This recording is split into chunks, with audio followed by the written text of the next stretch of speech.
Hello students, आज हम class 12 का फर्स्ट चैप्टर अपना चल रहा है गॉस थ्योरम। लास्ट टाइम तक अपन ने पढ़ा था गॉस थ्योरम और इलेक्ट्रिक फ्लक्स, उसके ऊपर कुछ न्यूमेरिकल्स किए थे हमने। आज एक न्यूमेरिकल बहुत अच्छा आपको और कराने वाले हैं एंड डन। उसके बाद अपन आएंगे एप्लीकेशंस ऑफ गॉस थ्योरम पे, उससे रिलेटेड कुछ जरूरी चीजें पहले आपको बताएंगे, देन भी करेंगे एप्लीकेशंस ऑफ गॉस थ्योरम। तो गॉस थ्योरम आपको याद होगा, लास्ट टाइम पे हमने पढ़ाया था। इलेक्ट्रिक फ्लक्स आपको पढ़ाया था, तो जो फॉर्मूला इलेक्ट्रिक फ्लक्स का हमने पढ़ा था, फाई ई इक्वल टू होता है E S cos theta. Vector form में कहें तो E vector dot S vector. और गॉस थ्योरम से हम जानते हैं कि net electric flux through any closed surface is equal to 1/एप्सिलॉन nought times of total charge present inside it. तो अगर total charge present inside any closed surface is Q, तो गॉस थ्योरम के अनुसार जो इलेक्ट्रिक फ्लक्स होगा phi E surface से गुजरने वाला, वो होगा phi E equal to q upon epsilon not. Clear है कि नहीं? आज हम जो है एक बड़ा अच्छा न्यूमेरिकल लेने जा रहे हैं। कई न्यूमेरिकल्स अपन ने लास्ट टाइम पे कर लिए थे। तो गॉस थ्योरम क्या है, उसकी कंसेप्ट को बहुत अच्छी तरह से अपन ने समझ लिया। न्यूमेरिकल्स कई तरह के अपन ने कर लिए। अब आज जो क्वेश्चन करने जा रहा हूँ, बहुत ही अच्छा क्वेश्चन है, ये बोर्ड में आ चुका है और लॉन्ग आंसर में आ सकता है क्वेश्चन। इससे जो है आपकी कंसेप्ट और ज्यादा क्लियर हो जाएंगे गॉस थ्योरम से रिलेटेड। तो क्वेश्चन क्या है देखते हैं अपन। तो देखिए स्टूडेंट्स, अब ये क्वेश्चन अपने सामने है, अपन देखेंगे इस क्वेश्चन को। क्या कहा है क्वेश्चन के अंदर? देखिए क्वेश्चन में आपसे बोल रहे हैं अ हॉलो सिलिंड्रिकल बॉक्स, ये है hollow cylindrical box of length 1 metre. Length इसकी कितनी है? 1 मीटर है। Hollow cylindrical box of length 1 metre and area of cross section 25 centimetre square. तो इसका जो एरिया ऑफ क्रॉस सेक्शन है वो 25 सेंटीमीटर स्क्वायर है। तो दो सरफेस इसकी याद दिख रहे हैं, एक सरफेस S1 एक surface S2, both are area of cross section. तो S1 S2 both equal to क्या हो जाएगा हमारा 25 सेंटीमीटर स्क्वायर, जिसे अपन चेंज कर लेंगे इन मीटर स्क्वायर। आगे क्वेश्चन में आपसे कहा है placed in a 3 dimensional coordinate system as shown in the figure. तो 3 डायमेंशनल कोऑर्डिनेट सिस्टम आपको दिख रहा है, तीनों एक्सिस हैं, X axis, Y axis, Z axis, ऐसा अपना है। तो अभी तक की बात जो समझ में आई वो क्या है? एक हॉलो सिलिंड्रिकल बॉक्स है ये रहा, जिसकी लेंथ है कितनी? 1 मीटर, और ये एक 3 डायमेंशनल कोऑर्डिनेट सिस्टम में रखा है। Area of cross section S1 S2 both equal to 25 centimetre square है। आगे जो क्वेश्चन में आपसे कह रहे हैं वो क्या कह रहे हैं? The electric field in the region is given by. इस पूरे रीजन के अंदर जो इलेक्ट्रिक फील्ड है ई वेक्टर, उसकी वैल्यू है 50x आई कैप। तो यहाँ 50x आई कैप में आप एक चीज देख सकते हैं गौर से, आई कैप लिखा मतलब along direction along x axis हो गई। तो ये अपन ने बना दी डायरेक्शन इलेक्ट्रिक फील्ड की कैसी है? Along x axis. और 50x लिखा है मतलब it is function of x, मतलब for different values of x the value of electric field will be different. ठीक है ना? मतलब इलेक्ट्रिक फील्ड यूनिफॉर्म नहीं है, कैसी है? Non uniform. उसकी वैल्यू सरफेस S1 पे अलग होगी, सरफेस S2 पे अलग होगी। क्लियर है कि नहीं? And x is in metres, electric field newton coulomb inverse में। क्या फाइंड करने को बोला है आपसे? आपसे कह रहे हैं फाइंड एक तो net electric flux through the cylinder, यानी फाई ई निकालना है टोटल आपको, और दूसरा जो चीज आपको फाइंड करनी है वो फाइंड करनी है charge enclosed by the cylinder. देखिए मैं सॉल्यूशन यहां से स्टार्ट करता हूं। आप सबसे पहले तो यही देखिए कि S1 इक्वल टू S2 जो आपको गिवन है क्वेश्चन के अंदर, S1 equal to S2, area of cross section दिया है आपको, S1 equal to S2 both equal to कितना है? 25 सेंटीमीटर स्क्वायर। इस सेंटीमीटर स्क्वायर को अपन बदलेंगे काय में? मीटर स्क्वायर के अंदर। तो क्या करेंगे भाई? तो 25 इंटू 10 टू द पावर, देखो सेंटीमीटर को मीटर बदलने के लिए क्या करते हैं? 10 टू द पावर -2 को मल्टीप्लाई करते हैं। तो अब सेंटीमीटर स्क्वायर को मीटर स्क्वायर में बदलने के लिए क्या करेंगे? ठीक है ना? इसके लिए हम क्या करेंगे? 10 की पावर -4 का मल्टीप्लाई। ये सेंटीमीटर स्क्वायर है, मीटर स्क्वायर में बदलेंगे, 10 टू द पावर -4 का मल्टीप्लाई करेंगे, ये आ गया आपका। तो इस तरह से S1 equal to S2 equal to कितना हो गया? 25 into 10 to power -4 metre square. Clear है? याद रखना, सेंटीमीटर को मीटर बदलना है तो 10 की पावर -2 का मल्टीप्लाई, लेकिन सेंटीमीटर स्क्वायर को मीटर स्क्वायर में बदलना है तो 10 टू पावर -4 का मल्टीप्लाई। क्लियर है? अब आप देखिए आगे क्वेश्चन के अंदर आपको ई वेक्टर की जो वैल्यू दे रखी है 50x आई कैप दे रखा है। अब ई वेक्टर तो है कितना? 50x आई कैप। आई कैप तो डायरेक्शन बताने के लिए करूंगा, एक्स एक्सिस है, फंक्शन x का है, तो इसकी दो वैल्यूज होंगी। एक सरफेस S1 पे इलेक्ट्रिक फील्ड E की दो वैल्यूज होंगी, S1 के लिए अलग, S2 के लिए अलग। तो एट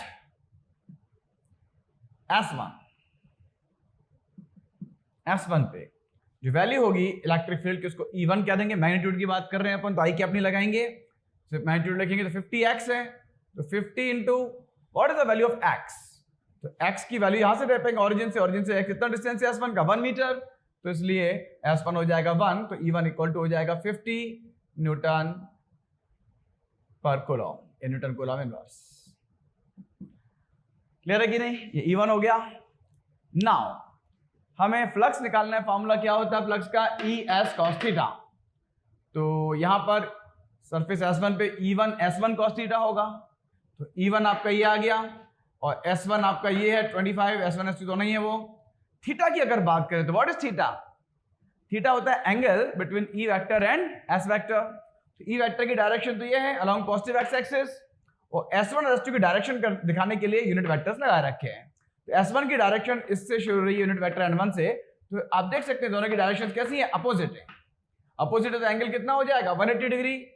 यानी कि अगर इस केस में हम θ1 देखें तो θ1 इक्वल टू कितना हो जाएगा? 180 डिग्री। क्लियर है कि नहीं?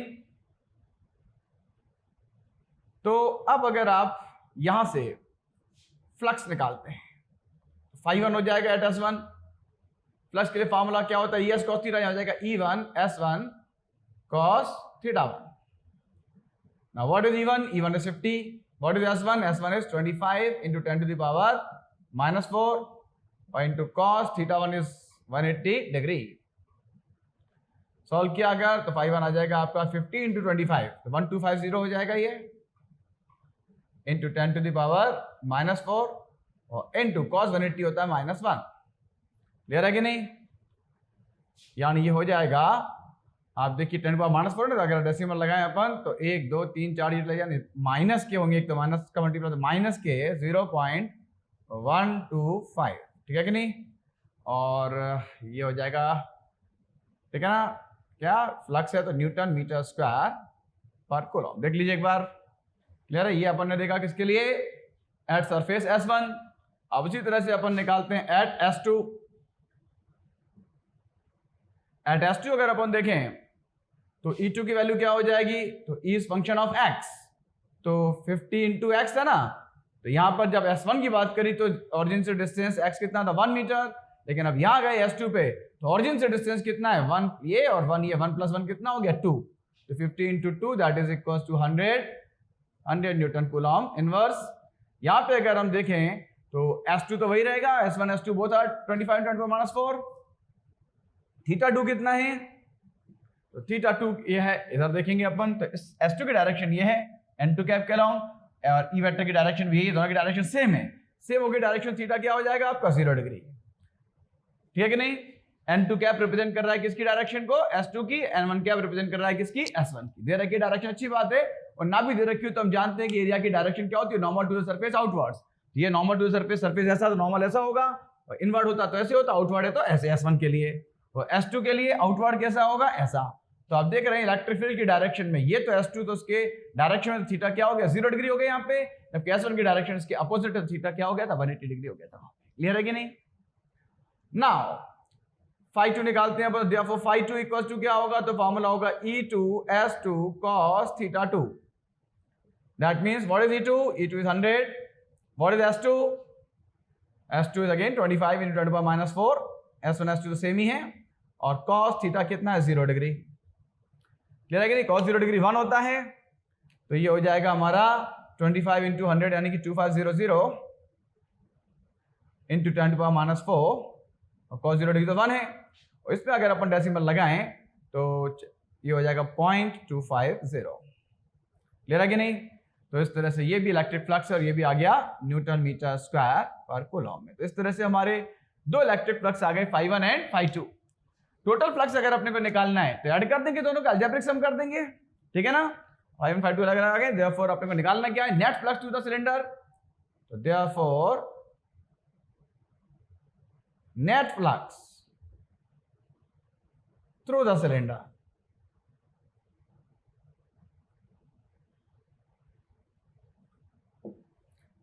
Net flux to the cylinder कितना होगा? दोनों को ऐड कर देंगे, फाई से रिप्रेजेंट करते हैं, phi equals to φ1 + φ2।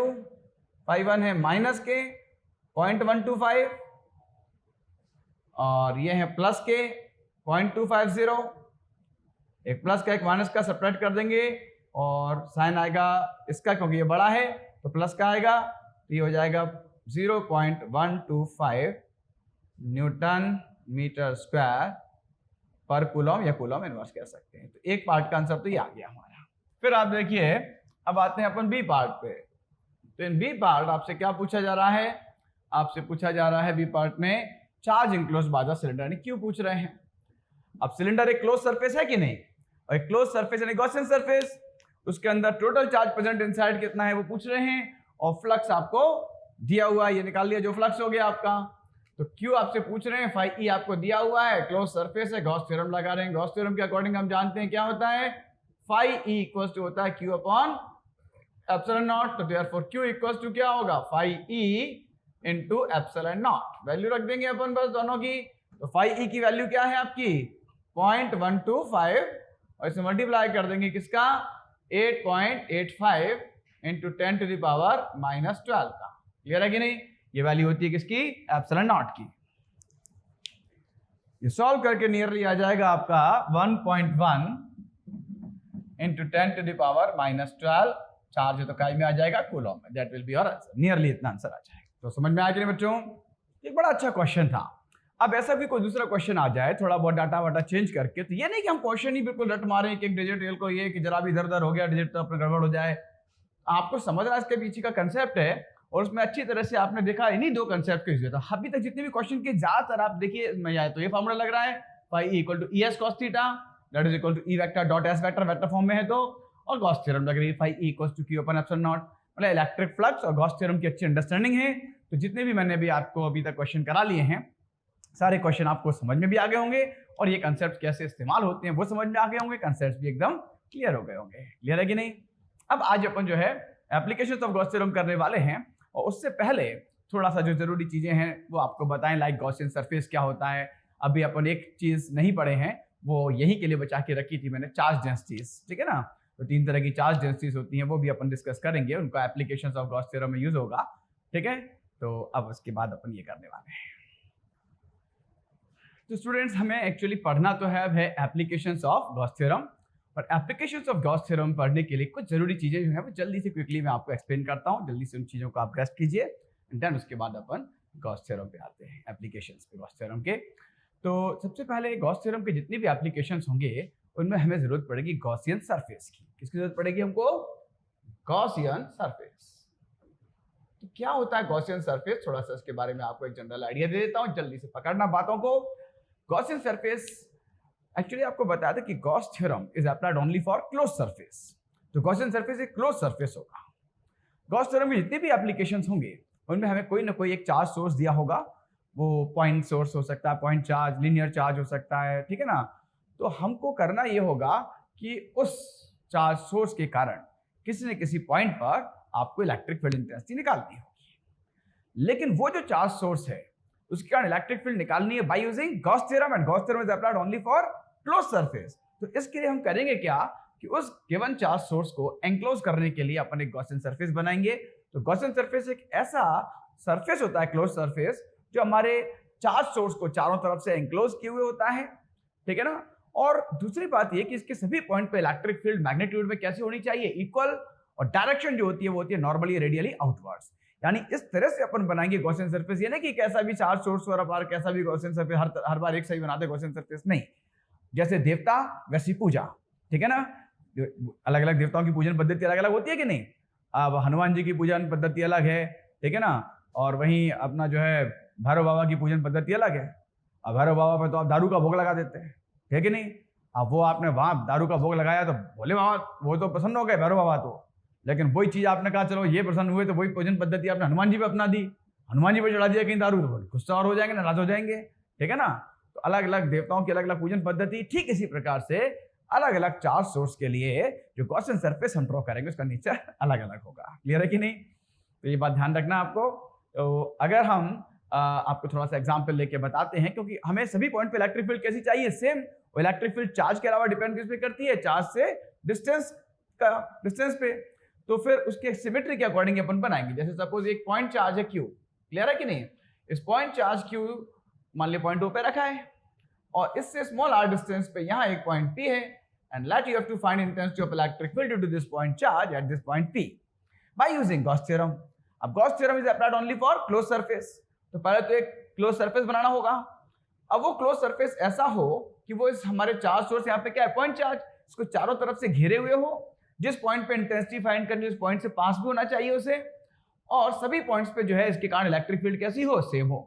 Electric field charge Q के कारण डिपेंड किस पे करेगी, आर पे, मतलब आर सबका सेम होना चाहिए। तो हम इस पॉइंट चार्ज को लेंगे सेंटर और रेडियस लेंगे आर और उसके चारों तरफ एक स्फीयर ड्रॉ कर देंगे।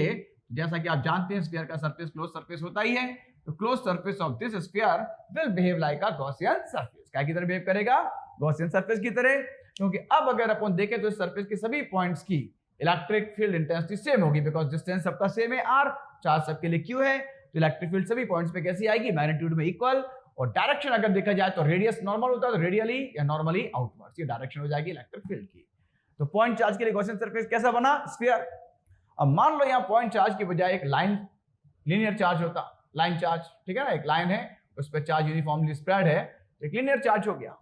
अब इस लाइन चार्ज के कारण से आर डिस्टेंस पे यहाँ हमको फाइंड करनी है suppose intensity of electric field, तो इसके लिए हमें क्या करना पड़ेगा, गॉसियन सरफेस ड्रॉ करना पड़ेगा। अब आपने देखा कि भाई गॉसियन सरफेस तो अभी पॉइंट चार्ज के लिए बनाया था स्फीयर, यहाँ भी स्फीयर बना तो स्फीयर यहाँ नहीं चलेगा, ठीक है कि नहीं, क्योंकि स्फीयर के सभी पॉइंट्स का लाइन चार्ज से डिस्टेंस इक्वल नहीं होगा। तो ऐसे में हमें करना क्या पड़ेगा, इस लाइन चार्ज को हम लेंगे centre, sorry axis, line charge को क्या लेंगे हम, एक्सिस, और रेडियस लेंगे कितना आर, उसके चारों ओर ड्रॉ करेंगे एक सिलेंडर। क्लियर है कि नहीं।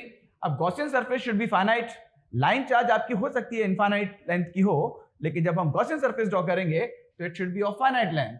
तो एल लेंथ का ले लिया अपन ने, लेंथ फाइनाइट है इसकी, ये हो सकता है खूब लंबी चौड़ी हो, लाइन तो आपकी बहुत लंबी हो सकती है इनफाइनाइटली लॉन्ग, लेकिन आपको जो गॉसियन सरफेस ड्रॉ करना है वो फाइनाइट लेंथ का होना चाहिए। तो ये गॉसियन सरफेस अपन ने क्या से ड्रॉ किया, एक सिलेंडर ड्रॉ कर दिया अपन ने। तो इस सिलेंडर का जो क्लोज सरफेस है, अब देखिए इसके कर्व सरफेस के ईच एंड एवरी पॉइंट का इस लाइन चार्ज से डिस्टेंस आर कैसा है, इक्वल, तो इलेक्ट्रिक फील्ड जो है मैग्नीट्यूड में कैसी आएगी, इक्वल, और डायरेक्शन जो होगी वो क्या होगी, रेडियली या नॉर्मली आउटवर्ड्स। Any problem. तो इस तरह से अपन गॉसियन सरफेस ड्रॉ करते हैं कि भाई पॉइंट चार्ज के लिए कैसा था, स्फेरिकल, तो लाइन चार्ज के लिए कैसा हो गया, सिलेंड्रिकल, और इसके सभी पॉइंट्स का डिस्टेंस कैसा होगा, लाइन चार्ज से इक्वल होगा। तो इस तरह से हम देखेंगे सभी पॉइंट पे इंटेंसिटी मैग्नीट्यूड में कैसी होगी, इक्वल होगी। क्लियर है कि नहीं। तो कुल मिला के गॉसियन सरफेस का कंसेप्ट आप लोग के दिमाग में क्लियर हो गया कि गॉसियन सरफेस एक ऐसा सरफेस होता है जिसको, जो कि एक तो चार्ज को चारों तरफ से एंक्लोज किए हुए होता है, उस पर्टिकुलर पॉइंट से पास होता है, जिस पे इंटेंसिटी हमें फाइंड करनी है। इसके सभी पॉइंट पे इलेक्ट्रिक फील्ड मैग्नीट्यूड में कैसी होती है, इक्वल, और डायरेक्शन जो होती है वो कैसी होती है, नॉर्मली या रेडियली आउटवर्ड्स। क्लियर है कि नहीं। इतना अपन अभी तक पढ़ चुके हैं और अब अपन इसके आगे पढ़ेंगे। तो एक और इंपॉर्टेंट चीज जो है वो है चार्ज डेंसिटी, वो भी आपको समझाने वाला हूं कि अभी तक अपन ने जो डील किया था वो डील किया था डिस्क्रीट चार्जेस से, पॉइंट चार्जेस से, ठीक है ना। माइक्रोस्कोपिक लेवल पे अपन जब देखते हैं तो दो चार्जेस के बीच का डिस्टेंस बेशक कम भी हो, लेकिन फिर भी माइक्रोस्कोपिक लेवल पे वो डिस्टेंस बहुत ज्यादा हो जाता है। तो अभी तक हम डील कर रहे थे किनसे, डिस्क्रीट चार्जेस से। तो अगर एक पॉइंट चार्ज ये है, एक पॉइंट चार्ज ये है, और इनके बीच कुछ डिस्टेंस है, माइक्रोस्कोपिक लेवल पे देखें तो डिस्टेंस काफी है, लेकिन वही मैक्रोस्कोपिक लेवल दूर से देखें तो ये डिस्टेंस अपने लिए बहुत कम भी हो जाएगा। लेकिन अपन जब अपन डिस्क्रीट चार्जेस से डील करें तो ये Q1 और Q2 ये तो अलग अलग चार्ज थे। क्लियर है कि नहीं। ऐसे उस सरफेस पे और भी बहुत सारे चार्जेस हो सकते हैं, Q3, Q4, और इन सबके बीच थोड़ा थोड़ा डिस्टेंस है। माइक्रोस्कोपिक लेवल पे डिस्टेंस काफी ज्यादा है, लेकिन जब माइक्रोस्कोपिक लेवल पे देखेंगे, दूर से देखेंगे, तो ये डिस्टेंस हमको काफी कम नजर आएगा, ठीक है कि नहीं। तो अगर बहुत सारे चार्जेस किसी सरफेस पे या किसी लाइन पे या एंटायर वॉल्यूम में बहुत पास पास स्प्रेड हैं, और मैक्रोस्कोपिक लेवल पे अगर हम देखें तो वो हमको एक चार्ज, डिस्क्रीट चार्जेस ना दिखाई देके हमको क्या दिखाई देगा, एक चार्ज डिस्ट्रीब्यूशन दिखाई देगा, ठीक है कि नहीं। और चार्ज डिस्ट्रीब्यूशन जहां होता है वहां पर अपन जो टर्म यूज करते हैं वो यूज करते हैं चार्ज डेंसिटी। क्या यूज करते हैं टर्म, चार्ज डेंसिटी। कोई चार्ज किसी लाइन पे स्प्रेड है, ठीक है ना, और कोई चार्ज किसी सरफेस पे स्प्रेड है, तो हम टर्म जो यूज करते हैं वो कौन सी यूज करते हैं, चार्ज डेंसिटी। इस टर्म को भी समझ लीजिए आप, और इसका यूज होगा अभी आगे, ठीक है ना। हालांकि ये एनसीईआरटी में पहले दे रखा है, लेकिन अभी तक इसका ज्यादा यूज नहीं था। मेन यूज इसका होना है एप्लीकेशंस ऑफ गॉस थ्योरम में, तो हम इसको थोड़ा सा ऑर्डर चेंज करके यहाँ पढ़ा रहे हैं। तो चार्ज डेंसिटी मेनली तीन तरह की होती है। एक होती है लीनियर चार्ज डेंसिटी, बहुत अच्छे से समझ लेना इन टर्म्स को, अब आगे यूज भी करेंगे। Linear charge density, surface charge density,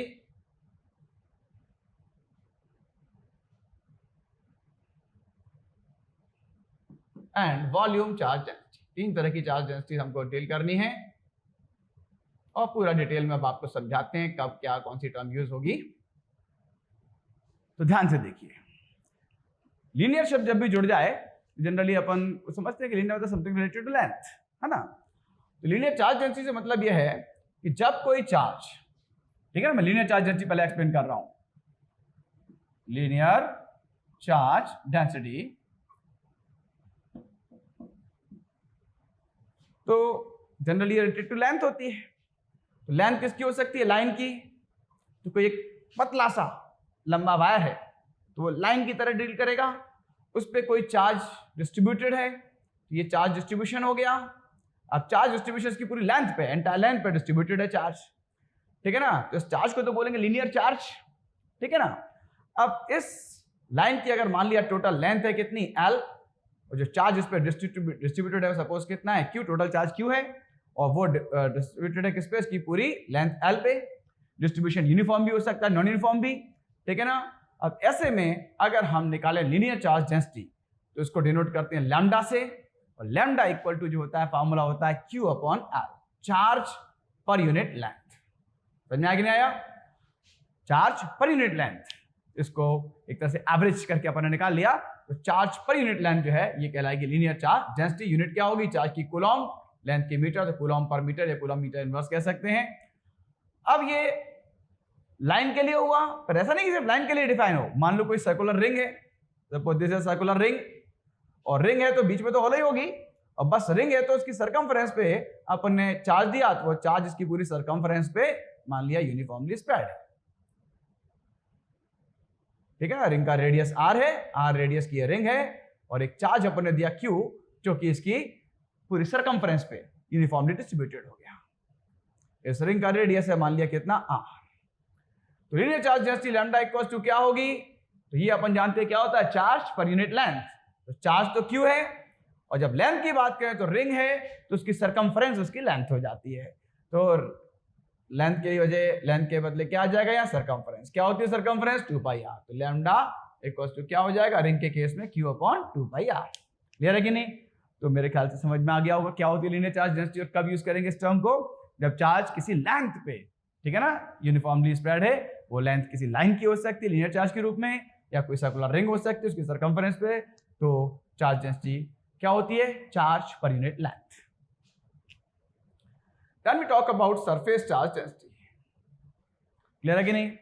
अब सरफेस चार्ज डेंसिटी मतलब क्या है कि अब चार्ज किसी सरफेस पे स्प्रेड हो, किसी सरफेस पे अगर चार्ज स्प्रेड है लाइक दिस, जैसे मान लीजिए कोई एक शीट है, ठीक है ना, एक प्लेन शीट है। अब इसको हमने क्या किया, चार्ज दिया, और चार्ज ऐसे दिया कि वो पूरे इसके सरफेस पे यूनिफॉर्मली स्प्रेड हो गया। तो पूरे सरफेस पे चार्ज स्प्रेड हो गया। तो ऐसे में जो चार्ज डेंसिटी हम यूज करेंगे वो चार्ज डेंसिटी कौन सी होगी, surface charge density. Surface charge density को डिनोट करते हैं सिग्मा से। लीनियर चार्ज डेंसिटी को डिनोट कर रहे थे किससे, लैम्डा से। सरफेस चार्ज डेंसिटी को डिनोट करते हैं किससे, सिग्मा से। अब सरफेस चार्ज डेंसिटी सिग्मा क्या होगी, तो सिग्मा इक्वल्स टू होती है चार्ज पर unit area, Q upon A। ए यहां पर क्या है, area of the surface. Clear है कि नहीं? What is area of the surface? तो यूनिट क्या हो जाएगी, चार्ज पर यूनिट एरिया है तो कूलॉम पर मीटर स्क्वायर।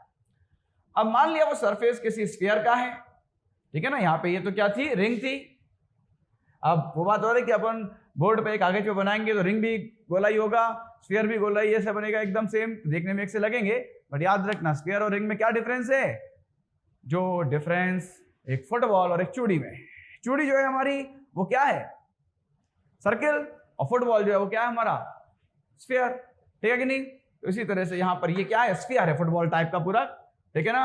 और आपने इसको जो चार्ज दिया वो चार्ज कुछ इस तरह से दिया कि वो चार्ज केवल कहाँ हो गया, उसके सरफेस पे स्प्रेड हो गया। सरफेस पे स्प्रेड कब होता है, जब या तो अंदर से बिल्कुल हॉलो है तो अंदर कुछ है ही नहीं, चार्ज रुकेगा ही नहीं कैविटी में, सारा चार्ज कहाँ चला जाएगा, ऑन द सरफेस। या मान लिया अगर ये सॉलिड कंडक्टर है तो भी ऐसा होगा, कंडक्टर बेशक सॉलिड भी क्यों ना हो तो भी जो भी चार्ज आप देते हैं वो पूरे एंटायर वॉल्यूम में स्प्रेड ना होकर म्यूचुअल रिपल्शन के कारण कहां पहुंच जाता है, ओनली ऑन द सरफेस। तो this is example of spherical conductor और स्फेरिकल शेल। तो उसमें जो भी आप चार्ज देते हैं वो कहां स्प्रेड हो जाएगा, सरफेस पे। मान लिया चार्ज दिया आपने Q और radius of the sphere is R, तो ऐसे में अगर सरफेस चार्ज डेंसिटी यहां पे निकालें हम, तो surface charge density sigma equals to क्या होगा, तो चार्ज पर यूनिट एरिया होता है, तो चार्ज और पर यूनिट एरिया से मतलब क्या, एरिया ऑफ द सरफेस। तो सरफेस एरिया, स्फीयर का सरफेस एरिया क्या होता है, तो ये अच्छे से याद रखना 4 pi R square, surface area of sphere is 4 pi R square, sigma upon 4 pi R square. ये क्या हो गया आपका सरफेस चार्ज डेंसिटी। यहां पे एक बात और दिख रहा है कि सरफेस चार्ज डेंसिटी सिग्मा जो है वो आर पे कैसे डिपेंड कर रहा है, इनवर्सली। समझ में आ गया यानी रेडियस जो है सरफेस का जितना कम होगा सरफेस चार्ज डेंसिटी उतनी ज्यादा होगी। और यही कारण है कि जो शार्प एंड्स होते हैं किसी कंडक्टर के, शार्प एंड से नुकीले एंड से तो रेडियस बहुत कम होगा तो वहां चार्ज डेंसिटी बहुत हाई होगी। क्लियर है कि नहीं? ये एक इंपॉर्टेंट कंसेप्ट, इस पे क्वेश्चन बन सकते हैं। जो शार्प एंड्स होते हैं कंडक्टर के, ठीक है ना, वहां पे चार्ज डेंसिटी क्या होगी, सबसे ज्यादा हाई होगी। रेडियस जहां सबसे ज्यादा होगा वहां चार्ज डेंसिटी सबसे कम होगी। क्लियर है कि नहीं? तीसरी चार्ज डेंसिटी हमारी होती है वॉल्यूम चार्ज डेंसिटी।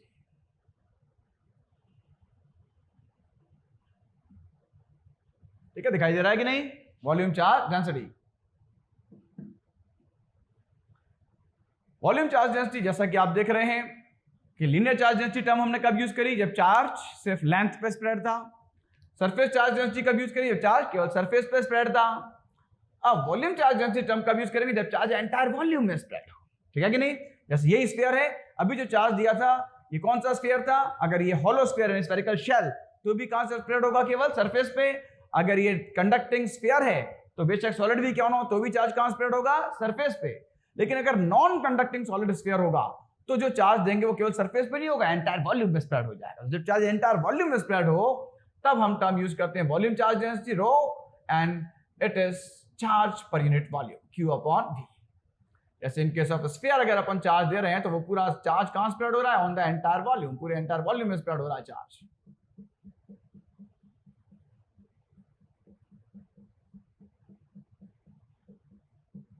ठीक है ना? तो एंटायर वॉल्यूम में चार्ज स्प्रेड हो गया, तो इस प्रकार का जो चार्ज डिस्ट्रीब्यूशन हो रहा है तो यहां पर टर्म यूज होगी वॉल्यूम चार्ज डेंसिटी। अब ये स्फीयर का रेडियस मान लिया कितना है, r, तो वॉल्यूम कितना होगा 4/3 pi R cube. Surface area होता है 4 पाई आर स्क्वायर और वॉल्यूम होता है 4/3 पाई आर क्यूब। तो volume charge density rho equal to क्या होगी हमारी, Q/4/3 पाई आर क्यूब। समझ में आ गया यहाँ? अब इसका चार्ज कितना है वो निकालना है अपने को, तो थोड़ा सा ये करना पड़ता है कि इसके अंदर ही कोई एक स्मॉल एरिया, थोड़ा स्मॉल वॉल्यूम अपन ने कंसीडर कर लिया। ये वॉल्यूम मान लिया बहुत कम है, डेल्टा V, ठीक है ना। तो अब इस वॉल्यूम में कितना चार्ज होगा, तो पर यूनिट वॉल्यूम में चार्ज कितना है, रो, तो डेल्टा V वॉल्यूम में चार्ज कितना होगा, तो वो होगा रो डेल्टा V। इस चार्ज को हम कह सकते हैं क्या, dq, ठीक है ना, या डेल्टा Q कह सकते हैं या dq कह सकते हैं, मान लो इसको d बोल दिया dv, तो ये हो जाएगा क्या, dq। तो dq इक्वल टू क्या हो जाएगा, रो इंटू dv, और टोटल चार्ज निकालना है q, तो वो इंटीग्रल करके आ जाएगा, तो integration of rho dv। Similarly यहां पर अगर बोलें कि सरफेस पे पूरा चार्ज डेंसिटी की बजाय अपने को सरफेस का थोड़ा सा स्मॉल एरिया दे दिया dA, और उसका अपने को चार्ज पता करना है कितना होगा, तो चार्ज स्मॉल एरिया dA में कितना होगा, तो भैया आप जानते हैं कि सिग्मा क्या है, पर यूनिट एरिया का चार्ज। आपको कितनी एरिया का चाहिए, dA एरिया का, तो स्मॉल चार्ज होगा dq, और ये हो जाएगा sigma into dA। Total charge चाहिए तो q इक्वल टू क्या हो जाएगा, integration of sigma dA। Clear है कि नहीं? सेम हियर लैम्डा, मान लिया आपको लाइन की सिर्फ इतनी लेंथ dl के लिए आपको पहले स्मॉल एलिमेंट ले लिया dl, इसका चार्ज पता करना है, तो इसका चार्ज dq इक्वल टू क्या होगा, तो भाई यूनिट लेंथ का चार्ज कितना है, लैम्डा, तो dq लेंथ का कितना होगा, लैम्डा इंटू dl, और टोटल चार्ज चाहिए q इक्वल टू क्या हो जाएगा, इंटीग्रेशन ऑफ लैम्डा dl।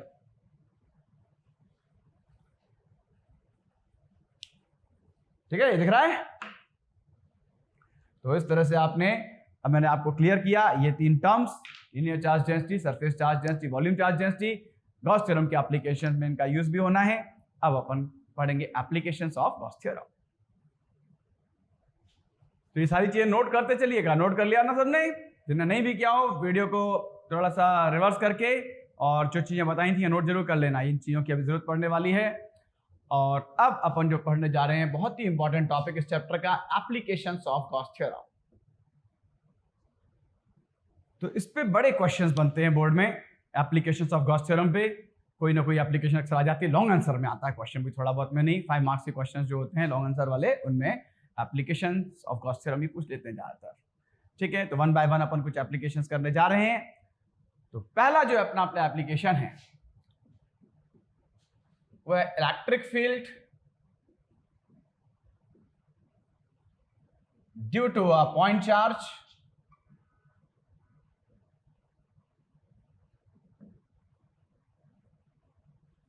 ठीक है कि नहीं, electric field due to a point charge. और इसी को थोड़ा सा आगे बढ़ा दें तो ये बन जाएगा derivation of Coulomb's law from Gauss theorem, derivation of Coulomb's law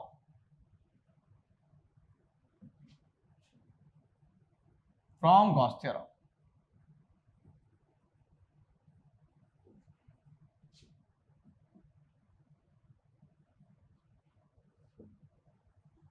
Gauss theorem के जितने भी एप्लीकेशंस हैं सीबीएसई के लिए तो लगभग सभी इंपॉर्टेंट हैं, और एमपी बोर्ड के लिए अगर कोई सबसे ज्यादा इंपॉर्टेंट एप्लीकेशन है गॉस थ्योरम का तो वो यही है। तो क्वेश्चन दो तरीके से पूछा जा सकता है, या तो आपसे कह दें derive formula for electric field due to a point charge by using Gauss theorem, ठीक है ना। तो electric field due to point charge का वैसे तो अपन डेरिवेशन एक बार कर चुके हैं, स्मॉल सा छोटा सा सिंपल सा डेरिवेशन था, और रिजल्ट तो सबको जोर से याद होगा ही, E इक्वल्स टू क्या होता है पॉइंट चार्ज के कारण 1/4 pi epsilon not into Q upon R square, ठीक है कि नहीं। और अगर हमको अब कहा जाए कि बाय यूजिंग गॉस थ्योरम तो फिर अपने को तरीका बदलना पड़ेगा, रिजल्ट वही आएगा यही फाइनल रिजल्ट यही आना है, अपने क्लियर होना चाहिए दिमाग में, लेकिन अब लाना है किससे, with the help of Gauss theorem, clear है कि नहीं। तो पॉइंट चार्ज के कारण इलेक्ट्रिक फील्ड फाइंड करेंगे बाय यूजिंग गॉस थ्योरम, ऐसा क्वेश्चन आता है तो क्या करेंगे बताएंगे आपको भी। और derivation of Coulomb's law from Gauss theorem भी आ सकता है, ऐसे भी कह सकते हैं कि derive Coulomb's law from Gauss theorem. तो कूलॉम्स लॉ क्या होता है वो भी आप जानते हैं, कूलॉम्स लॉ में आपने पढ़ा दो चार्जेस के बीच का force F equals to 1/4 pi epsilon not into Q1 Q2 upon R square, clear है कि नहीं, ये कूलॉम्स लॉ होता है। तो दो चार्जेस के बीच का फोर्स निकालने के लिए कूलॉम्स लॉ वो डिराइव करेंगे with the help of Gauss theorem. And more over इसके लिए कंसेप्ट जो यूज होगा वो ये कि अगर कोई Q चार्ज E इंटेंसिटी के इलेक्ट्रिक फील्ड में रखा हो तो ड्यू टू इलेक्ट्रिक फील्ड उस पर जो फोर्स लगता है कितना लगता है, F equals to QE, clear है कि नहीं। तो अब अपन एप्लीकेशन गॉस थ्योरम के स्टार्ट कर रहे हैं। तो पहला एप्लीकेशन दो तरीके से पूछा जा सकता है, electric field due to point charge drive कीजिए फॉर्मूला बाय गॉस थ्योरम। तो ये तो मैंने बताया था गॉस थ्योरम की सभी एप्लीकेशंस में एक चार्ज सोर्स होगा, तो यहाँ चार्ज सोर्स क्या है आपका पॉइंट चार्ज, उसके कारण किसी पॉइंट पे क्या निकालनी होगी, इलेक्ट्रिक फील्ड निकालनी है आपको, ठीक है कि नहीं। इसी को थोड़ा सा आगे बढ़ा दें तो कूलॉम्स लॉ डिराइव हो जाएगा। तो दो में से जो चीज अगर डिराइव कूलॉम्स लॉ कहते हैं तो आगे तक भी जाएंगे, अदरवाइज जैसे ही आ गया अगर electric field to point charge पे यहीं पे खत्म कर देंगे, क्लियर है कि नहीं। तो अब ध्यान से देखना बहुत अच्छी तरीके से। तो देखिए बच्चों, हमें इलेक्ट्रिक फील्ड निकालनी है पॉइंट चार्ज के कारण। सबसे पहले अपन एक पॉइंट चार्ज एज्यूम करेंगे। तो सपोज ये पॉइंट O है, इस पॉइंट O पर क्या एज्यूम किया अपन ने, एक पॉइंट चार्ज Q। कोई साइन नहीं है तो ऑब्वियस है कि वो पॉजिटिव चार्ज है। इस पॉइंट चार्ज Q के कारण हमको स्मॉल r डिस्टेंस पे एक पॉइंट P है इसके, और इस पॉइंट P पर हमें फाइंड करनी है इंटेंसिटी ऑफ इलेक्ट्रिक फील्ड, और बाय यूजिंग गॉस थ्योरम। ये बात है कि गॉस थ्योरम का यूज करना है तो क्लोज सरफेस एज्यूम करना पड़ेगा, गॉसियन सरफेस। और आपको बताया था जैसे देता वैसे पूछा था, पॉइंट चार्ज के लिए गॉसियन सरफेस कैसा होता है, स्फेरिकल। तो हम इस पॉइंट चार्ज Q को सेंटर लेंगे, यानी O को सेंटर लेंगे, और रेडियस लेंगे R, और उसके चारों ओर ड्रॉ कर देंगे एक स्फीयर।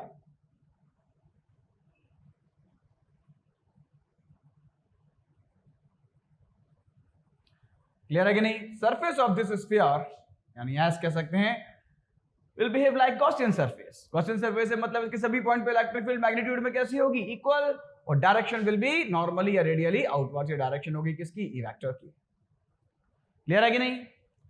अराउंड पॉइंट P हम स्मॉल एरिया अज्यूम कर लेते हैं ds वेक्टर, जिसकी डायरेक्शन भी अराउंड ई वेक्टर ही होगी। तो ई वेक्टर को एरिया की डायरेक्शन क्या होता है, नॉर्मली आउटवर्ड्स, और रेडियस नॉर्मल होता है, नहीं रेडियली आउटवर्ड्स, ये डायरेक्शन हो गई। तो ई वेक्टर ds वेक्टर दोनों की डायरेक्शन कैसी है, सेम, बीच का एंगल कितना है, 0 डिग्री, थीटा हो गया यहाँ पर 0 डिग्री।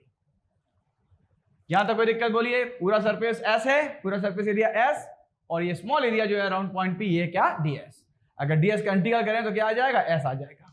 तो S से मतलब क्या है यहाँ पे, सरफेस एरिया ऑफ स्फीयर, जिसकी वैल्यू आप जानते हैं क्या होती है, 4 पाई r स्क्वायर।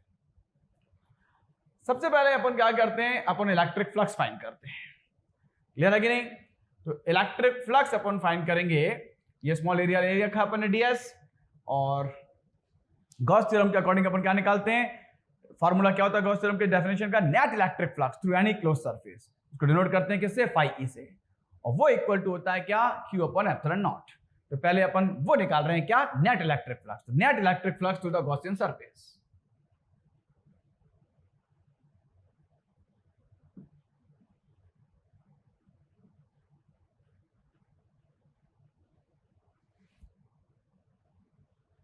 थ्रू द, अब गॉसियन सरफेस यहां पे क्या है, sphere, through the close surface of sphere, कहते हैं through the close surface of sphere.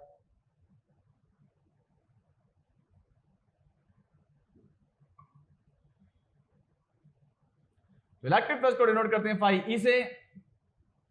अब स्मॉल एरिया का इलेक्ट्रिक फ्लक्स तो डी फाई होता, डी फाई क्या होता, ई वेक्टर डॉट डीएस वेक्टर, लेकिन अपने को टोटल निकालना है नेट, वो क्या होगा, इंटीग्रेशन करके आया तो integration of E vector dot dS vector, ये फार्मूला होता है अपन जानते हैं, क्लियर है कि नहीं। नेट इलेक्ट्रिक फ्लक्स निकालेंगे, net electric flux phi equal to क्या होगा, surface integration of E vector dot dS vector. Now यहां पर इसको हम ऐसे भी लिख सकते हैं, that is surface integration of, अब अपन जानते हैं A vector dot B vector क्या होता है, ए बी कॉस थीटा, तो E vector dot dS vector क्या होगा, ई डीएस कॉस थीटा। थीटा नहीं लिखना, थीटा की वैल्यू रखेंगे, और थीटा की वैल्यू क्या है, दोनों के बीच का एंगल 0 डिग्री, सेम डायरेक्शन है तो ई डीएस कॉस 0 डिग्री। और इसमें भी अगर अपन आ जाए तो surface integration of cos 0 degree होता है 1, तो it will be only E dS, ठीक है कि नहीं, बता देंगे आगे, since cos 0 degree equals to क्या होता है 1। तो बताइए यहां तक कोई दिक्कत, इतना समझ में आया कि नहीं आया। अब ई को भी बाहर निकाल लो, तो ई जब बाहर आ जाएगा इंटीग्रल का, इंटीग्रल करता जाएगा ओनली डीएस, इंटीग्रल डीएस, जैसा कि हम जानते हैं इंटीग्रल डीएक्स होता है एक्स, तो इंटीग्रल डीएस क्या हो जाएगा एस, तो इंटीग्रल डीएस की जगह अपन एस लिख सकते हैं, तो it will be E S, where क्या है एस वो बता देंगे अपन, वेयर एस इक्वल्स टू क्या है, surface area of sphere, S यहां पे क्या है, पूरे स्फीयर का सरफेस एरिया, तो surface area of sphere which is आप जानते हैं क्या होता है 4 पाई आर स्क्वायर, ठीक है कि नहीं, क्या होता है 4 पाई आर स्क्वायर, ये तो रटी लो बिल्कुल अच्छे, surface area of sphere.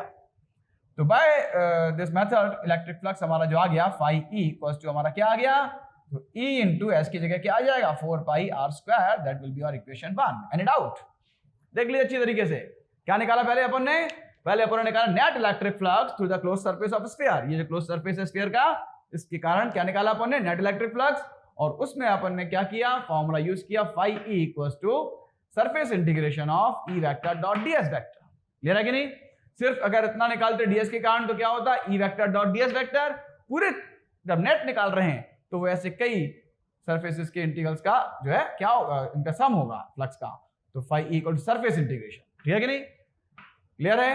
A DS cos 0 degree क्यों लिखा, देखो ये फार्मूला होता है ए वेक्टर डॉट बी वेक्टर का क्या होता है, ए बी कॉस थीटा, तो ई डीएस कॉस थीटा तो लिखना ही था, थीटा यहाँ पे 0 क्यों हो गया, बिकॉज ये डायरेक्शन डीएस वेक्टर की, ये डायरेक्शन ई वेक्टर की है, ठीक है ना। आपको बताया था गॉसियन सरफेस में इलेक्ट्रिक फील्ड की डायरेक्शन नॉर्मली रेडियली आउटवर्ड्स होती है, तो एरिया की डायरेक्शन तो होती है नॉर्मली आउटवर्ड्स, तो दोनों की डायरेक्शन सेम हो गई। अब इतना करने के बाद इक्वेशन 1 आ गई हमारी, अब ऊपर लिखेंगे बट बाय गॉस थ्योरम,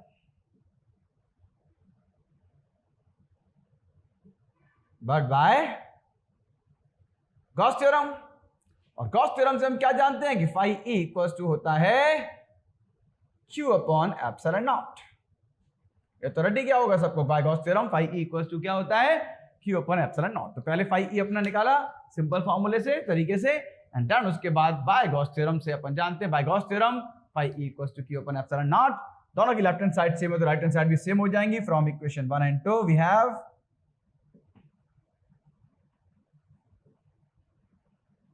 दोनों इक्वेशन की लेफ्ट हैंड साइड सेम है कि नहीं, फाई ई इसकी भी फाई ई इसकी राइट हैंड साइड भी सेम होंगी, इसकी राइट हैंड साइड क्या है e into 4 pi R square, that is equals to q upon epsilon not. तो यहां से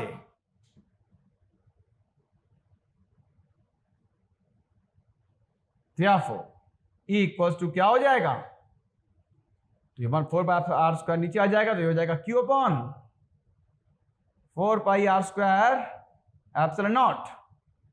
इसी को थोड़ा स्मार्ट बना देते हैं अपन, आगे काम यहां कर देते हैं। तो और इसके आगे कर रहे हैं अपन, अब उसमें आप देखिए 4 पाई भी दिख रहा है आपको और एप्सिलॉन नॉट भी दिख रहा है आपको, इनटू में आगे पीछे कर ही सकते हैं। तो आप एक काम कीजिए, E इक्वल्स टू जैसा फॉर्मूला इंटेंसिटी का ये है वैसा बना सकते हैं, इस तरह का इस शेप में ला सकते हैं। इसको कैसे लाएंगे, E equal to 1/4 pi epsilon not अलग लिख लिया अपन ने, ये अलग लिखा तो ऊपर क्या बचेगा Q और नीचे बचेगा क्या R स्क्वायर। तो ये आ गया formula, electric field due to a point charge. Equation दे देते हैं इसको 3। अगर सिर्फ इतना ही आता है कि derive formula for electric field due to a point charge by using Gauss theorem, तो बच्चों फिर इसके आगे जाने की जरूरत नहीं है, आ गया आपका पॉइंट चार्ज के कारण इलेक्ट्रिक फील्ड आ गई। इसके आगे तभी बढ़ना जब वो ये आपसे कहें कि derive Coulomb's law from Gauss law. Gauss law से, गॉस थ्योरम से कूलम्स लॉ डिराइव करने के लिए कहा जाए तो इसके आगे जाना। और अगर सिर्फ electric field due to point charge निकालें तो यही काम खत्म हो गया, आ गई electric field due to point charge. Clear है कि नहीं? अब मान लिया आपको कूलम्स लॉ डिराइव करना है, तो for that we need to charges. Coulomb's law तो किसके लिए होता है? For force between two charges. तो अभी तो चार्ज एक ही है ना, क्यू, दूसरा चार्ज कहां है? लाना पड़ेगा। वो दूसरा चार्ज हम लेके आते हैं क्यू नॉट, और उसको कहां रख देते हैं? पॉइंट पी पर। तो assume a test charge q not at point P. अब इस चार्ज क्यू नॉट को जब पॉइंट पी पर रखा, पॉइंट पी की इलेक्ट्रिक फील्ड हमको पता है कितनी है, ई, और इलेक्ट्रिक फील्ड के अंदर किसी भी चार्ज को रखते हैं तो कंसेप्ट ये भी आपको बताया था कि कोई ई इंटेंसिटी के इलेक्ट्रिक फील्ड में जब क्यू मैग्नीट्यूड का चार्ज रखा जाता है तो ड्यू टू इलेक्ट्रिक फील्ड उस पर जो फोर्स लगता है F equals to q E. F equal to q E, ये फोर्स यहां लगेगा। अब क्यू की जगह क्यू नॉट चार्ज लेके आए तो फोर्स कितना लगेगा? F equals to Q nought E, और ई की जगह ई की वैल्यू पुट कर देंगे। Put the value of E from equation 3,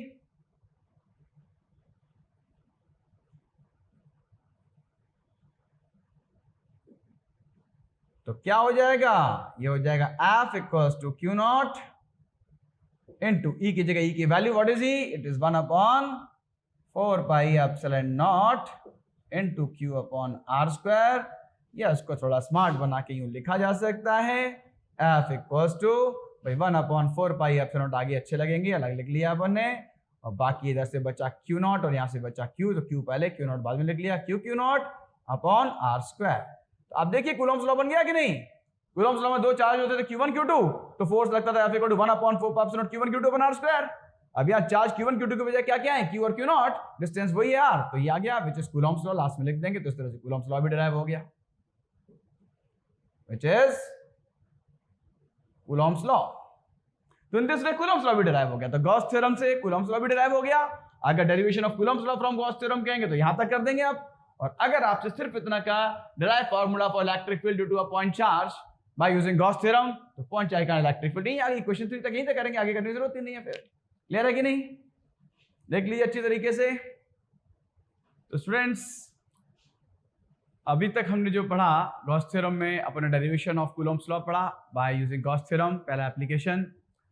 और अब हम दूसरा एप्लीकेशन इसका करने जा रहे हैं, और वो है electric field due to line charge. ये बहुत ज्यादा इंपॉर्टेंट है, सीबीएसई पॉइंट ऑफ व्यू से भी बहुत इंपॉर्टेंट है, एमपी बोर्ड में भी आ सकता है, 5 मार्क्स तक में पूरा बन जाता है क्वेश्चन, ठीक है ना। एक आध दो इंशाल्लाह लगा सकते हैं सीबीएसई में, उससे रिलेटेड थोड़ा गॉस थ्योरम स्टेट करवा सकते हैं, state Gauss theorem and derive formula for electric field due to line charge, एक छोटा मोटा न्यूमेरिकल लगा सकते हैं उससे रिलेटेड। ये अपन देखते हैं। गॉस थ्योरम का स्टेटमेंट तो आपको याद ही है, क्या होती है गॉस थ्योरम? स्टेट करने के लिए आ सकते हैं state Gauss theorem and use it to derive formula for intensity of electric field due to a line charge, ये कह सकते हैं due to an infinitely long straight charged wire, ठीक है ना, having charge density lambda बस दे सकते हैं आपको। तो अगर infinitely long straight wire है, ठीक है ना, तो फिर वो भी क्या हो जाएगा? लाइन चार्ज हो जाएगा, यूनिफॉर्मली चार्ज है। तो भाई सिंपली वर्ड्स में कहें तो electric field due to line charge. तो देखिए इसके लिए सबसे पहले तो अपन को एक वायर दे दिया जाएगा, या तो वो कह दें कि स्ट्रेट लॉन्ग थिन वायर है, वो कह दें तो ठीक है, वरना उन्हें लाइन चार्ज कहा केवल, तो अपन को अपनी तरफ से एज्यूम करना पड़ेगा कि एल जो है एक क्या है? एक बहुत पतला और लंबा इनफाइनाइटली लॉन्ग वायर है। तो वायर की लेंथ बहुत दूर दूर तक लंबी है, इनफाइनाइटली है, ठीक है ना, और उसको यूनिफॉर्मली चार्ज किया गया है, हैविंग चार्ज डेंसिटी लैम्डा। चूंकि लाइन चार्ज है, चार्ज लेंथ पे स्प्रेड, चार्ज डेंसिटी कौन सी होगी? लैम्डा। तो वो अपन को दे दें तो ठीक है, या फिर अपनी तरफ से मान सकते हैं लीनियर चार्ज डेंसिटी लैम्डा है, और लैम्डा के बारे में अपन जानते हैं क्या होता है? चार्ज पर यूनिट लेंथ होता है। क्लियर है कि नहीं? अब इस लाइन चार्ज के कारण इससे स्मॉल आर डिस्टेंस पे यहां सपोज हमें फाइंड करनी है इंटेंसिटी ऑफ इलेक्ट्रिक फील्ड। ये बातें अपन एज्यूम जो कर रहे हैं लिख देंगे, ठीक है कि नहीं? Let L is an infinitely long straight wire charged with uniform charge density lambda, and let we have to find intensity of electric field due to this line charge at a point P at a distance small r from it. ठीक है कि नहीं? By using Gauss theorem. And as you know, Gauss theorem is applied only for closed surface.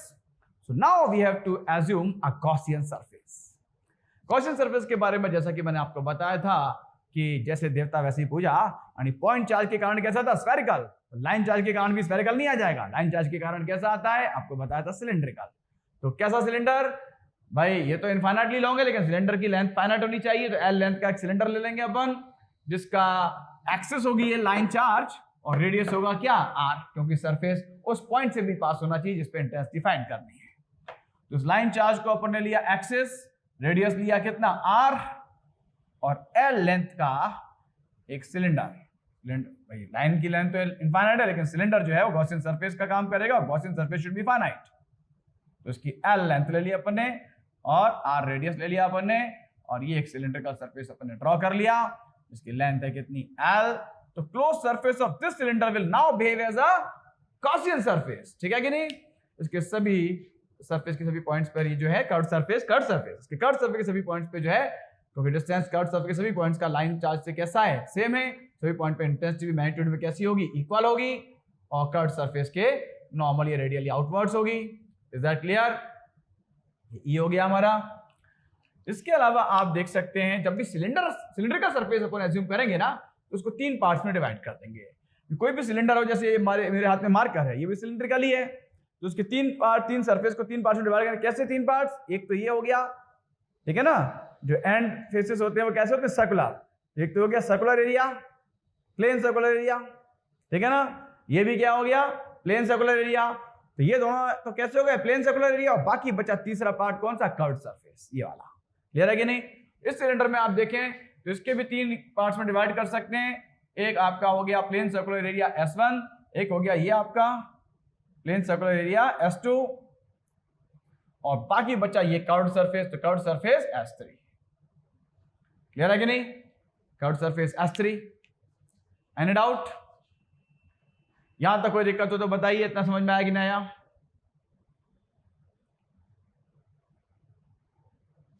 ये बात भी अपन mention कर देंगे। ये close surface of the cylinder में बी डिवाइडेड इनटू 3 पार्ट्स, और 3 पार्ट्स कौन कौन से हो जाएंगे वो अपन मेंशन कर देंगे। पहला तो क्या हो गया, प्लेन सर्कुलर एरिया S1,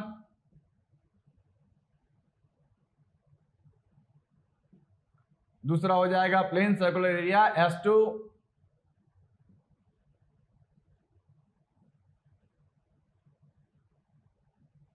और तीसरा हो जाएगा ये जो है आपका क्या है, कर्व्ड सरफेस। कर्व्ड सरफेस को बोल रहे हैं S3।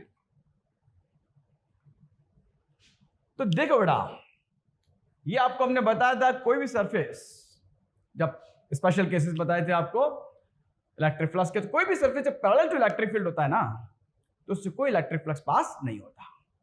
और जब कोई surface perpendicular to electric field होता है तो इलेक्ट्रिक फ्लक्स मैक्सिमम पास होता है, क्योंकि परपेंडिकुलर केस में थीटा क्या हो जाएगा, 0। उल्टा चलता है यहाँ पे, परपेंडिकुलर में थीटा 0 और पैरेलल में थीटा 90। तो ये देख रहे हैं S1 S2 दोनों कैसे हैं, इलेक्ट्रिक फील्ड के पैरेलल है, तो इनके तो थीटा क्या हो जाएगा, 90, और जो फॉर्मूला होता है ES cos थीटा, उसमें cos 90 रखेंगे तो क्या हो जाएगा, 0। इस तरह से S1 और S2 since both are parallel to electric field, so no electric flux will pass through them. ये बात अपन लिख देंगे, since S1 and S2 are parallel to electric field, therefore no electric flux will pass through them.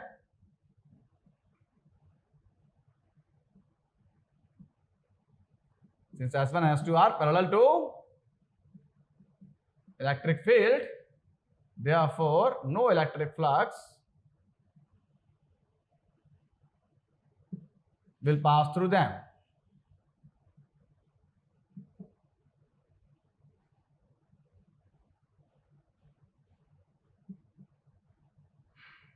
थोड़ा zoom कर देना इसको। Since S1 and S2 are parallel to electric field, therefore no electric flux will pass through them. इस बात को समझना ध्यान से अच्छी तरीके से, फिगर में देख लीजिए आप, ये है S1 प्लेन सर्कुलर एरिया, ये S2 प्लेन सर्कुलर एरिया, और ये दोनों इलेक्ट्रिक फील्ड के कैसे हैं, पैरेलल हैं। और ये कंसेप्ट आपको इलेक्ट्रिक फ्लक्स समझाया तभी बताया था कि जब कोई surface parallel to electric field होता है, थीटा क्या हो जाएगा, 90, तो phi E इक्वल टू होता है ES cos थीटा, cos 90 क्या होता है, 0, तो इलेक्ट्रिक फ्लक्स क्या हो जाएगा, 0। तो S1 S2 are parallel to electric field, so no electric flux will pass through them. बचा कौन, S3, और S3 आप देख सकते हैं इलेक्ट्रिक फील्ड की कैसा है, परपेंडिकुलर, तो इससे मैक्सिमम इलेक्ट्रिक फ्लक्स पास होगा, और परपेंडिकुलर के लिए थीटा क्या हो जाता है, 0 डिग्री, ठीक है ना, उल्टा चलता है फ्लक्स में, क्योंकि यहाँ एरिया इन्वॉल्व हो गया। क्लियर है कि नहीं। तो अब अपन लिखेंगे therefore net electric flux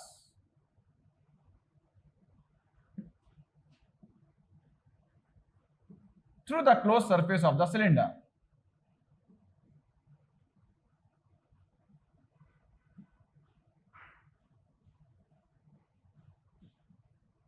close surface of the cylinder से गुजरने वाला नेट इलेक्ट्रिक फ्लक्स अपन फाइंड करेंगे और वो होगा फाई ई इक्वल टू कितना होगा? तो बाई नेट इलेक्ट्रिक फ्लक्स जो क्लोज सरफेस फाई ई। अब क्लोज सरफेस में वैसे तो तीन पार्ट थे S1 S2, पर S1 S2 तो काम ही खत्म हो गया ना, दोनों कैसे पैरेलल टू इलेक्ट्रिक फील्ड। तो जो भी फ्लक्स पास होगा सिर्फ और सिर्फ किससे होगा? कर्व्ड सरफेस से S3 से। तो it will B ES cos theta होता फॉर्मूला। तो E तो E रहेगा, S की जगह कौन सा S लेंगे? S3 ES3 एंड क्योंकि ये परपेंडिकुलर है तो थीटा क्या हो जाएगा? 0 degree. ES3 cos 0 degree, cos 0 degree होता है 1 and you will get only ES3। But what is S3? तो S3 के बारे में बता देंगे, but S3 equals to curved surface area of the cylinder. What is S3? It is curved surface area of the cylinder.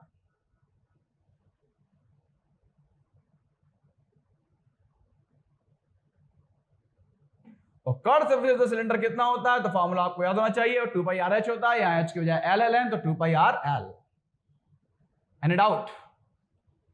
आगे काम अब यहां कर रहा हूं मैं, ध्यान से देखिए। तो therefore phi E equals to क्या हो जाएगा हमारा electric flux? It will be E into 2 pi RL। This is equation 1। Any doubt?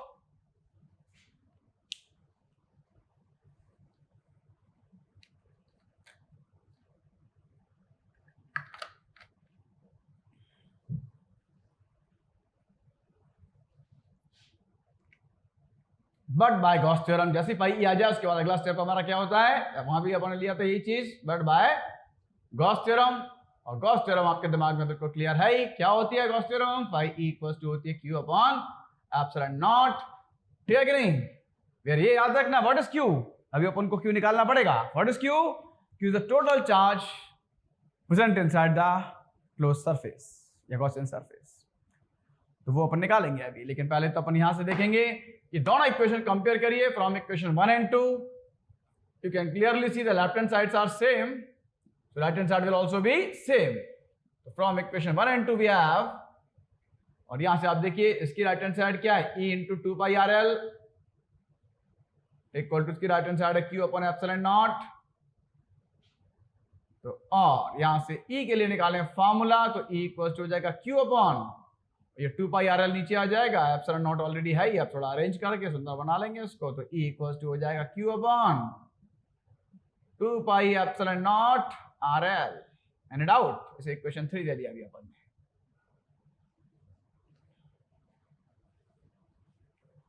But what about Q? Q है क्या? अब Q पे चर्चा करते हैं अपन। तो Q अपन जानते हैं, गॉस थ्योरम में Q अपन जो यूज करते हैं that is what? Total charge present inside the close surface. और यहां अगर बात करें तो क्लोज सरफेस क्या है? सिलेंडर, जिसकी लेंथ है कितनी? L, और उसके अंदर जो है चार्ज वो लाइन चार्ज है जिसकी लीनियर चार्ज डेंसिटी कितनी है? लैम्डा। लैम्डा चार्ज डेंसिटी मतलब चार्ज पर यूनिट लेंथ, यानी पर यूनिट लेंथ का चार्ज कितना है? लैम्डा। तो लेंथ अगर 1 मीटर है तो चार्ज होगा लैम्डा, 2 मीटर है तो चार्ज कितना होगा? 2 लैम्डा। यहाँ पे कितनी है? L लेंथ, तो चार्ज कितना होगा? लैम्डा का L टाइम्स, यानी कि लैम्डा L। ये बात अपन नीचे लिख लेंगे, total charge present inside the cylinder.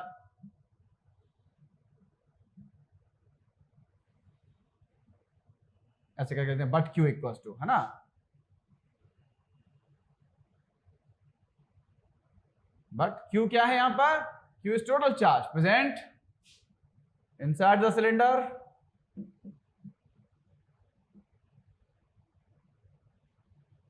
Total charge present inside the cylinder कितना होगा?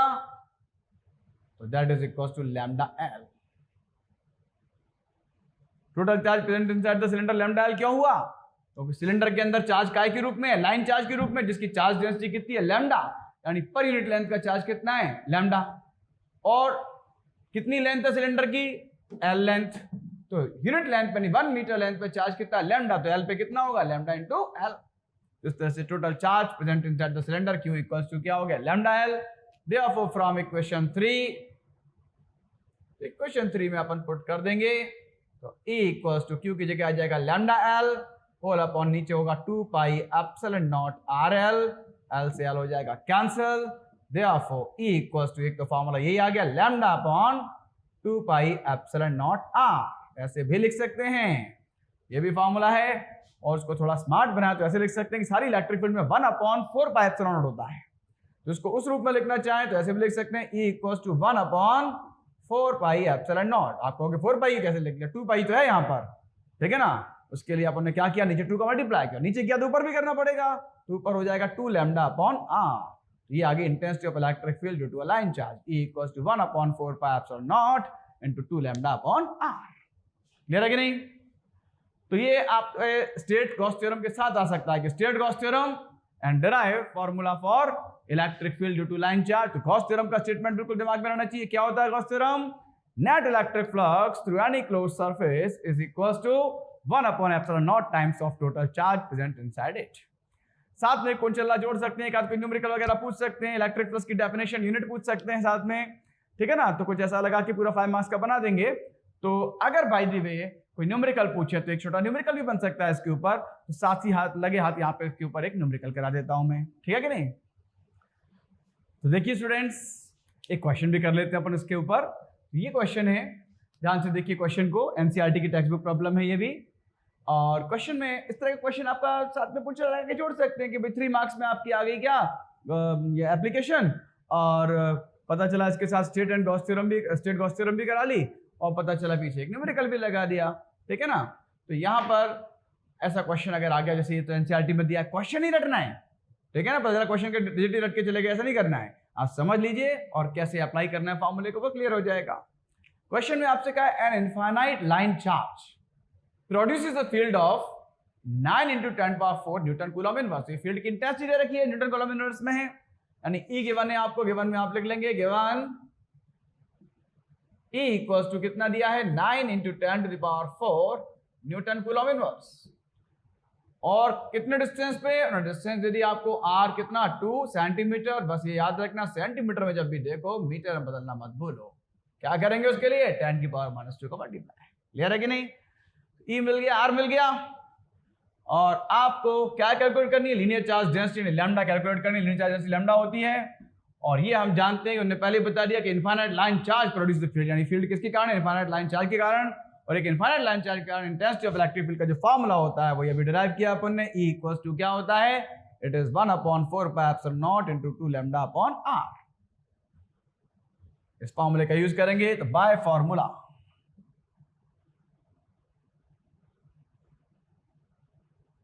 क्या होता है formula, E equals to 1 upon 4 pi epsilon not into 2 lambda upon R।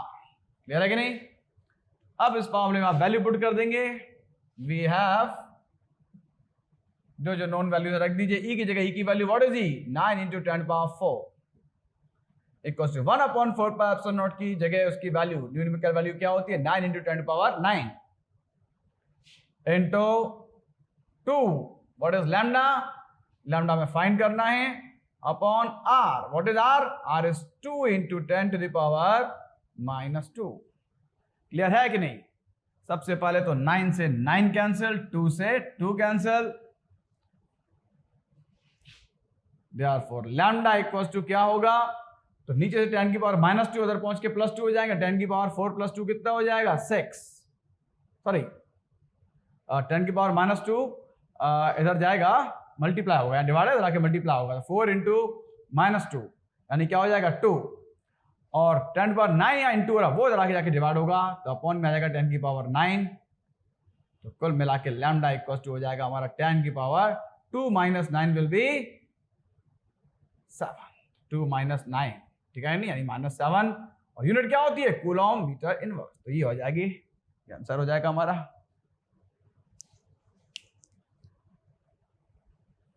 तो बोले समझ में आ गई ना या।